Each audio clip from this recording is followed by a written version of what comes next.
Salut les stratoniens, salut à tous, j'espère que vous avez passé un super week-end. On est parti pour une nouvelle vidéo d'analyse technique sur le Bitcoin, l'Ethereum. On va aussi aller voir SNX et une autre petite crypto, le VET, qui m'a été demandé dans les commentaires. On ira faire un petit tour global sur les autres cryptos. On a le Sand, le TRB et le Sushi qui sont pour moi assez intéressants. Et on a le Bitcoin qui est clairement dans une zone de potentiel long.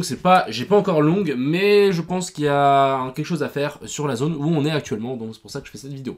J'espère que cette vidéo vous plaira. On est parti. Crypto, million. Crypto, million. Crypto, million. On va direct commencer ici par une petite news par rapport à IMO. On a bien travaillé ces derniers jours et on a quelque chose de très intéressant qui arrive le mois de décembre. On a aussi une super surprise, vous allez tous être étonnés et moi je suis trop content.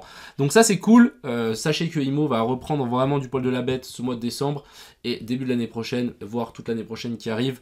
On va instaurer un nouveau système, vous allez voir, vous allez trop kiffer. Et potentiellement aussi un petit listing qui arrivera début de l'année prochaine. Je ne peux pas vous en dire plus, mais voilà, je suis content. Pour le moment, c'est pas encore fait, mais c'est plutôt pas mal. Ensuite, je tenais à vous montrer une petite analyse, petite fractale qui a été faite ici. On a le Bitcoin en 2015, le Bitcoin en 2023. Donc ici en 2015, on avait vraiment fait cette espèce de biseau. On l'avait fait un breakout, retest. Et ensuite ici, on était monté sans plus s'arrêter. On était passé de $210 à 14 000 $ en un rien de temps. Et est-ce que ici, on serait pas en train de faire la même chose? Petit biseau, breakout, retest. Bon, on va pas appeler ça trop un retest. Là, on fait de nouveau une réaccumulation. On continue à monter, on vient chercher la zone des 0,688 dans la zone des 48 000, 50 000. On fait une correction, mais pas une plus grosse correction que ça. Moi, j'aurais peut-être un retest quand même de la zone ici des 24 000, 25 000. Bon, c'est pas du tout encore fait. Et ensuite, pourquoi pas s'envoler. Et là, il nous met une petite target vers la zone des 288 000. On verra. Moi, je pense que déjà, si on arrive à la zone des 130, 150 000, ça sera déjà très bien pour le Bitcoin. Dites-moi ce que vous en pensez par rapport à cette charte dans les commentaires. Ensuite, parlons directement du BTC. Je vais pas vous refaire la même analyse que hier parce que j'ai pas envie de me répéter. Mais pour vous dire que actuellement, voilà, on a corrigé, on est venu récupérer l'Equalo que j'avais noté ici et on est en train de s'appuyer sur la zone d'OTE. Donc on est pile poil sur la zone des 705. Vous voyez ici comme c'est précis, on est vraiment arrêté pile poil dessus. C'est la zone dans laquelle j'avais indiqué que il y avait une potentielle longue à venir récupérer dans tout ce rectangle ici. Donc pour le moment, c'est pas encore fait. Moi, pour longue, je veux une inversion de structure. Je veux quelque chose de clean. Donc là, je pense qu'on peut largement descendre, encore une fois, récupérer ces lots. Est-ce qu'il nous reste des trucs ici? Ouais. Quand même, il nous reste 2-3 trucs ici quand même à venir chercher. Vous voyez qu'on a une belle petite zone de liquidité. Je pense qu'on peut même venir rechercher jusqu'au dernier ici. Donc on peut encore chuter un petit peu. Une fois qu'on aura une inversion de structure, je pense que ça pourrait être une excellente zone de longue pour bien évidemment récupérer tous les gens qui sont en train de shorter ici agressivement pendant un week-end et récupérer les highs sans trop de soucis. Donc ça c'est un peu le plan. Maintenant, truc à faire attention, c'est si on casse et que ici ça tient pas et qu'on vient chercher ce lot là, il y a de fortes chances qu'on descende beaucoup plus bas. Beaucoup plus bas, c'est une façon de parler, ce serait de venir récupérer les lots qu'on a laissés ici vers la zone des 35 500. Et c'est vraiment la zone là où il faudra réussir à tenir et vouloir s'extirper vers le haut. Donc on retient. Si ici ça tient, je pense qu'on peut push beaucoup plus haut. Si cette zone là on dégoupille et ça lâche, on vient sans doute casser ça et on risquera sans doute de venir récupérer cette zone là. Je rappelle que ici la descente peut se faire largement abaisser. On peut faire un truc comme ça, récupérer les highs. Ici, ça serait une belle zone de short pour venir chercher le lot qu'on a juste ici en dessous. Donc ça, c'est un peu le topo. Méfiance, je pense que voilà, on est sur une zone assez intéressante, mais voilà, on n'est pas à l'abri de lâcher. Pour le moment, j'ai pas de long, j'ai pas de short, je patiente, c'est dimanche soir, on n'est pas à l'abri de nous faire des trucs dans tous les sens, comme d'habitude. Ensuite, ici, on a l'Ethereum. Donc Ethereum, le trade que je vous ai montré hier, on la close, alors je vais vous montrer où on la close juste, alors on l'a pas close sur le top, on la close ici. Donc plutôt bon trade de ma part, on a eu je pense un 2R, ou ouais on a réussi à récupérer un 2R, c'est très correct. Donc on la close ici simplement parce que moi j'allais dormir et je voulais juste être tranquille pour dormir. Je me suis dit en plus c'est le week-end, on n'est pas à l'abri. Et aussi on a commencé à accumuler pas mal de liquidités ici en dessous, donc il y a de fortes chances que ça tenait pas. Malheureusement on n'est quand même pas venu chercher mon TP. Peut-être un petit peu trop greedy, on est venu récupérer juste ce sommet là, donc bon à savoir, des fois je pense qu'il ne faut pas être trop greedy. Si on avait fait ce trade là, il aurait très bien fonctionné, on aurait pu un 3R, et puis pour les gens qui auraient hold, là on aurait SL à break-even. Bon c'est pas le cas, heureusement, mais voilà, du coup Ethereum ici qui est en train de lâcher, est-ce qu'on va pouvoir descendre un petit peu plus bas ou pas? Je pense que c'est quelque chose de quand même faisable. Le fait que on laisse cette poche de liquidité ici intacte, Je pense qu'on peut toujours y revenir, à voir. Je pense que l'Ethereum n'est pas à l'abri de venir chercher ces lots-là par contre. Le Bitcoin non, mais je verrais bien l'Ethereum ici faire une petite mèche ici en dessous, réintégrer et vouloir essayer de repush vers le haut pour en fait liquider tous les gens qui sont en train de long et qui ont mis leur stop loss là pour en disant allez on doit aller chercher cet equal high. Pas forcément, donc pourquoi pas les rect et ensuite vouloir push vers le haut, ça me semblerait plutôt pas mal. Ensuite ici on a le VET qui m'a été demandé, donc je suis passé en 3 jours et qu'est-ce que j'ai vu? J'ai vu qu'on avait, même en weekly, j'ai vu qu'on avait une super zone ici de pivot, on avait fait support, ici déviation, refaire support, résistance et là on est en train de refaire support, donc très très belle zone. Je pense que si ici on arrive à maintenir en weekly au-dessus de cette zone de pivot, je pense que vraiment la target ça sera de récupérer les sommets qu'on a laissés là-haut, ça me semble plutôt correct. Petite déviation ici au sud avec un joli petit W qui s'est matérialisé, hein, peut-être même un bottom en Adam et Ève, donc c'est un V ici et puis après ça arrondit.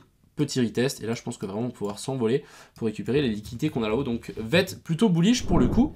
Ensuite ici on a le SNX qui est venu d'ailleurs avec cette petite mèche récupérer ces lots là, petite déviation, hein, vous voyez qu'ici on a notre petite inversion structure, le petit cos et le boss qui va bien, on redescend, ça tient, on refait une petite inversion structure ici, donc on a de nouveau le cos et le boss, on redescend et ensuite c'est reparti. Donc là pour moi le SNX c'est plutôt bullish. Si on passe ici en daily, on peut voir qu'on est dans une accumulation verticale, donc pour le long ça grimpe, mais ça grimpe pas non plus, c'est pas du FOMO.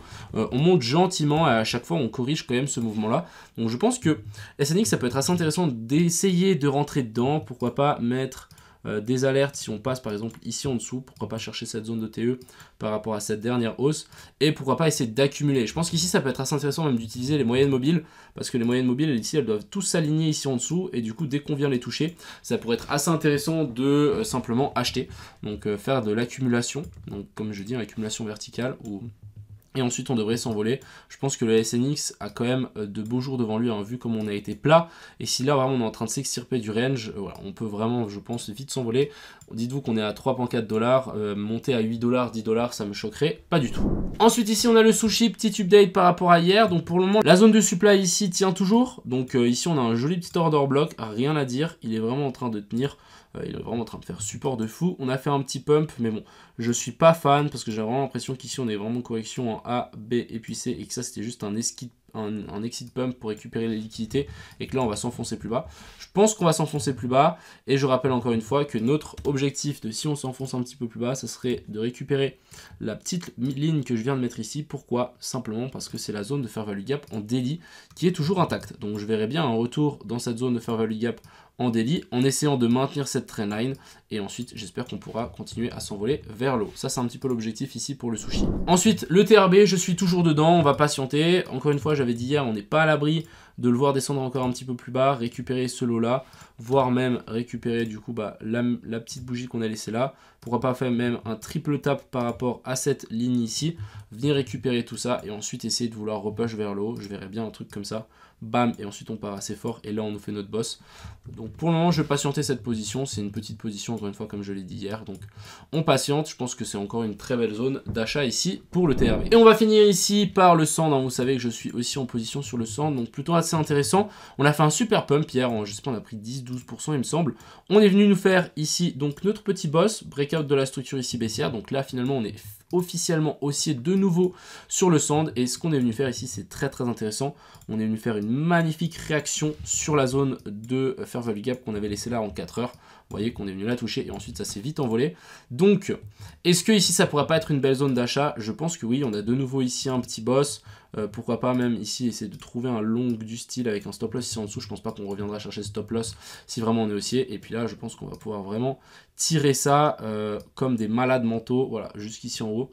Voilà, on peut peut-être avoir un trade de fou furieux ici sur le SNX. Un 60R, vous êtes chaud ou quoi? Je pense que ça peut se tenter. Ça peut se tenter. Et puis si jamais ça passe pas, simplement on va tirer notre Fibo par rapport à ce sommet là et à ce plus bas là. Et pourquoi pas venir faire ici triple tap par rapport à ce lot là, venir chercher la moitié de la zone d'OTE et ensuite vouloir repartir. Donc ça c'est quelque chose de complètement faisable. Je pense que je vais même reprendre une position avec ce setup là. Je pense que ça peut largement se faire. Et puis si jamais on a du coup le sand qui commence à s'envoler, je pense qu'il y a quelque chose à se faire. Il y a pas mal d'argent à se faire à mon avis ici. On a énormément de upside à venir récupérer ici sur le sand. Donc je pense que ça peut être très intéressant. Voilà, c'était tout pour les vidéos d'aujourd'hui. J'espère que ça vous a plu. N'oubliez pas que demain à 10 h je suis en live sur Twitch, donc n'hésitez pas à me rejoindre, ça fait toujours plaisir, comme tous les jours de la semaine d'ailleurs. Et puis voilà, pas mal de choses à venir de mon côté, on a IMO, donc en ce moment on n'arrête pas, on essaie d'aller au fond des choses et on essaie de bien travailler. Donc voilà, sur ce je vous souhaite à tous une excellente fin de week-end, profitez bien, c'était Crypto Millions, ciao.